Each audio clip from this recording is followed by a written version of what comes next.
Hello everyone, good afternoon. আমরা তো বাড়ি এসেছি, দুদিন হলো। তো রবিবার দিন আমরা বেড়াতে গেছিলাম। তো কোথায় গেছি চলো তোমাদের সঙ্গে একটু শেয়ার করি। এই যে আমরা এখন চলে আসলাম, এদিকে আসো। আমরা এখন চলে আসলাম সবাই, এই যে আলিপুর প্যারাডাইস। তো এখানে নতুন আসলাম, নতুন খুলেছে, খুব সুন্দর মন্দির আছে, দেখো তুলসী মণ্ডপ। তো এখনো ভেতরে যাইনি, টিকিট কাট। আমরা সবাই এসেছি।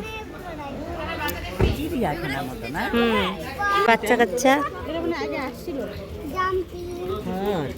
আমরা টিকিট কেটে নিয়েছি। আর এখানে হচ্ছে প্যাকেজ আছে 10,000, 15,000 এরকম প্যাকেজ। তো আমরা প্যাকেজ নিইনি, প্যাকেজ নিলে অনেকটাই লস হয়ে যায়।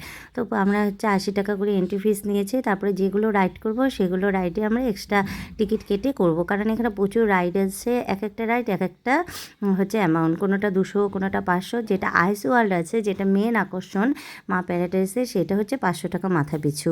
তো দেখি, তো প্রথমে আমরা চলে আসলাম খাবার এখানে, কারণ আমরা বেরিয়েছি বাড়ির থেকে 12:30, 1:45টার দিকে। আর সবারই তেমন খিদে টিদে পেয়েছে, তো একটু টিফিন করব, তারপর আমরা হচ্ছে আইস ওয়ার্ল্ডে ঢুকবো। আইস ওয়ার্ল্ডে আমরা অর্ধেক করে যাচ্ছি। আগে স্বরূপ, একটা আমার ভাই, তারপরে হচ্ছে ভাইয়ের বউ, বাচ্চা কাচ্চা ওরা আগে গেছে।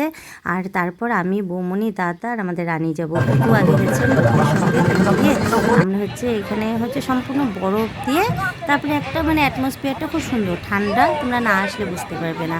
আর এখন যে এই রাইডগুলো ভেবেছি করবো, কিন্তু এই রাইডগুলো একদিনে করা সম্ভব নয়, আর বাচ্চা কাচ্চা নিয়ে তো করা অসম্ভব।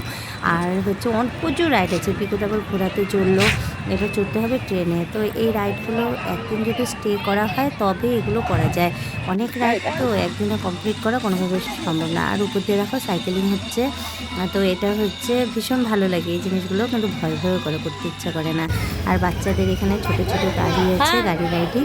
তো আমরা এবার চড়ে বসলাম আর ট্রেনে হচ্ছে, ট্রেনেও তাই মাথা পিছু 100 টাকা। তো আমরা সবাই মিলে ট্রেনেও চড়ছি না, বাচ্চা কাচ্চা নিয়ে, আমি, মা, ভাইয়ের বউ আর এই যে বাচ্চা কাচ্চা নিয়ে চড়ছি, ওদেরকে ট্রেনে চড়াবো। আর আলিপুর প্যারাডাইসের মা প্যারাডাইসের মেন আকর্ষণ হচ্ছে গ্লাস টাওয়ার। তো গ্লাস টাওয়ারে আজকে আমরা উঠবো না, আবার যদি কোনো দিন আসি সেদিন চড়বো, কারণ এত বাচ্চা কাচ্চা নিয়ে ওদেরকে নিয়ে তো ওঠাই যাবে না, অনেকটা হাই। আর এত হাই জন্য একটু হাইট ফোবিয়া আমাদের সবারই একটু আছে, ওর জন্য এক্সট্রা করে যদি কোনো দিন বড়োরা আসি তবে চড়া যাবে, বাচ্চা কাচ্চা নিয়ে কোনোভাবে চড়া সম্ভব নয়। তো এই তো আমরা টয় ট্রেনে চড়ে বসেছি। এখন টয় ট্রেন দিয়ে পুরো পার্কটাকে আমরা ঘুরবো, ঘুরে তোমাদের সঙ্গে যেটুকু পারছি শেয়ার করছি।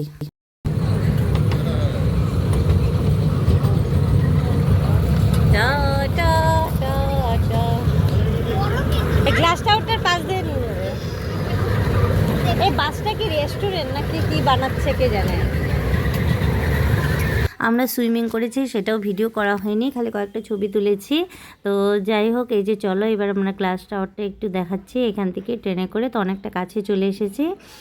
তো দেখো খুব সুন্দর জায়গাটা, এত সুন্দর জায়গা করেছে, আগে তো জানতামই না। এটা 2 বছর হলো ওপেন হয়েছে। আর এই গ্লাস টাওয়ারটা হচ্ছে শুনেছি সবার মুখে, মানে সেকেন্ড পজিশনে আছে। তো প্রচুর ভিড় হয় সানডের জন্য, অনেক দিন। সারাটা দিন তো দারুণ কাটলো, দারুণ মজা করলাম। আমাদের থেকে বাচ্চারা আরও বেশি এনজয় করেছে। আর এত বড় জায়গা একদিনে তো এতটা ঘোরা সম্ভব নয়, তো যতটা পেরেছি ঘুরেছি, তোমাদের সঙ্গে সেটা শেয়ার করলাম। আর আমার তো সবচেয়ে বেশি ভালো লেগেছে গ্লাস টাওয়ার আর হচ্ছে সুইমিং। তো চলো আরেকদিন আসবো, এসে বাদবাকিগুলো ঘুরে দেখাবো। এবার চলো আমরা বাড়ি ফিরে, সবাইকে টাটা, ভালো থেকো, সুস্থ থেকো।